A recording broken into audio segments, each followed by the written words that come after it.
There is a name that echoes quietly through the corridors of ancient philosophy. A name spoken not with grandeur, but with reverence. Epictetus, born around 50 AD in Hierapolis in Phrygia, not into privilege, but into slavery. And yet, even as a slave, a flame had already begun to form within him. A commitment to virtue, to patience, to fortitude, to the quiet mastery of the self. Eventually freed, Epictetus discovered the teachings of the Stoics, and with Seneca and Marcus Aurelius, he would become one of the great pillars of the final phase of Stoicism. He lived simply, not out of poverty, but out of choice. A life stripped of excess, distraction, and vanity. And that simplicity drew students to him, many of them. Among them was Flavius Arrian, who recorded his master's spoken teachings. Centuries later, these teachings would become the Manual of Epictetus, a book small in size but vast in meaning. Epictetus never married. He left no descendants, but he left something far more enduring. A philosophy, a blueprint for how to live well. The teaching begins. Epictetus opens with a truth simple in words, yet enormous in consequence. Of the things that exist, some are within our control, and others are not. What is within our control? Our judgments, our impulses, our desires and our aversions. In other words, our actions. And what lies beyond our control? Our body, our reputation, our wealth, our social status. Everything governed by chance, circumstance, or opinion. To confuse these two realms, to attempt control where none is possible, is to guarantee suffering, frustration, resentment, blame. But when we understand what is truly ours and release what never was, then no person can harm us, no event can enslave us, and no circumstance can steal our peace. Epictetus reminds us, if you see what belongs to others as belonging to you, you will be troubled.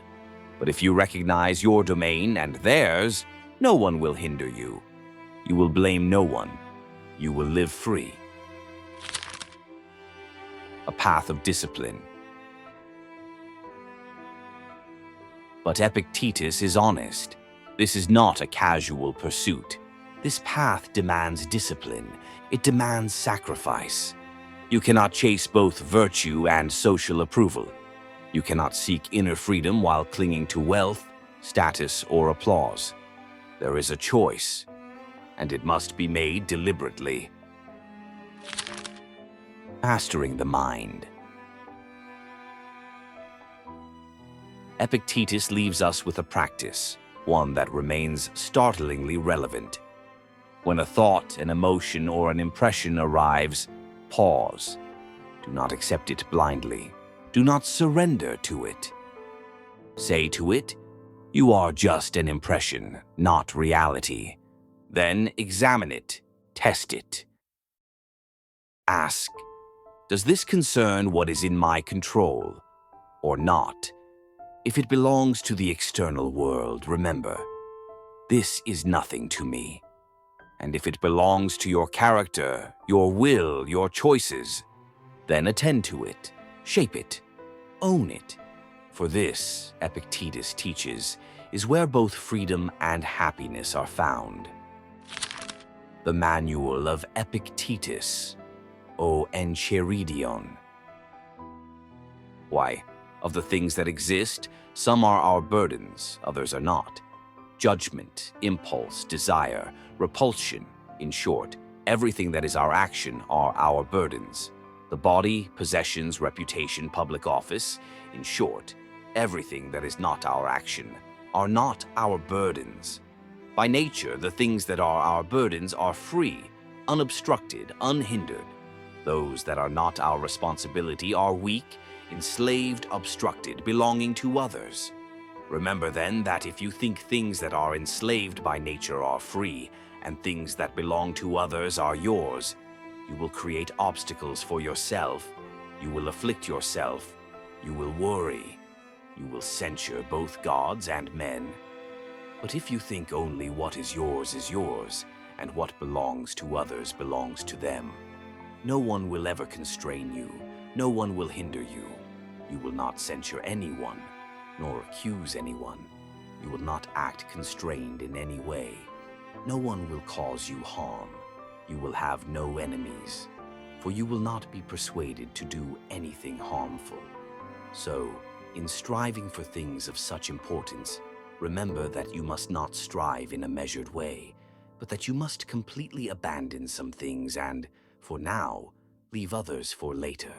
But if you want those things and also want to hold office and be rich, you may not obtain the latter too, because you are also seeking the former, and you will absolutely not attain those things through which alone freedom and happiness result.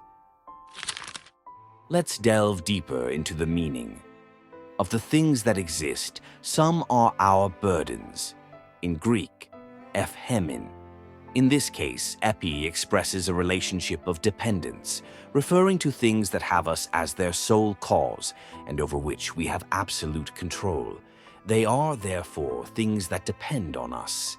As Epictetus will say below, we need to focus on the things that are under our control in three senses, in relation to representation, of note 4, removing from it all mistaken judgment, hypolepsis, based on the understanding that nothing that does not depend on us is in itself good or evil, in relation to desire, orexis, and aversion, eklysis. Once again, based on the understanding that nothing external is in itself good or evil, desire and aversion must no longer apply to things that do not depend on us, since we must desire them as they are, but to things that are within our control. Regarding impulse, horme, once we are aware that we produce our own good and evil, we must moderate our impulses and find a way to act according to nature. You will absolutely not attain those things through which alone freedom and happiness result. By freedom translates eleutheria, which primarily means the condition of a citizen as opposed to that of a slave. In Epictetus, it refers to the condition of a philosopher, as opposed to that of a man who submits to things that are not under his control. Happiness is a translation of eudaimonia, which is a Greek concept often translated as flourishing, human flourishing, or happiness, which signifies a state of living a fulfilling life. Summary. In this passage, Epictetus establishes one of the core principles of Stoicism, the distinction between what is within our control and what is not. He explains that our thoughts, judgments, desires, impulses, and aversions are fully under our control. External things, our body, reputation, wealth, social status, and situations are outside our control. If we confuse the two, believing we can fully control external things or believing that external things determine our happiness, we will suffer, become frustrated, blame others, and feel enslaved. But if we recognize that only what is truly ours, our inner life and actions, matters, then no one can harm or control us. We won't blame or resent others. We won't be distressed by what we cannot change. Epictetus warns that this path requires discipline and sacrifice. We cannot seek both philosophical freedom and societal rewards, such as fame and wealth, simultaneously. Real freedom and happiness come only when we master our inner responses, not external conditions. Finally, he advises training the mind by challenging first impressions, seeing them not as reality but as representations that must be examined before we assent to them. Reflection, the philosophical idea behind it. This lesson is the foundation of Stoic psychology and ethics. It teaches freedom is internal, not external. Suffering arises when we attach ourselves to what we cannot control. Peace comes when our desires align with the nature of reality. This is not passive resignation. It is a form of strategic acceptance, recognizing the limits of control so that energy can be focused where it matters: virtue, choices, and character.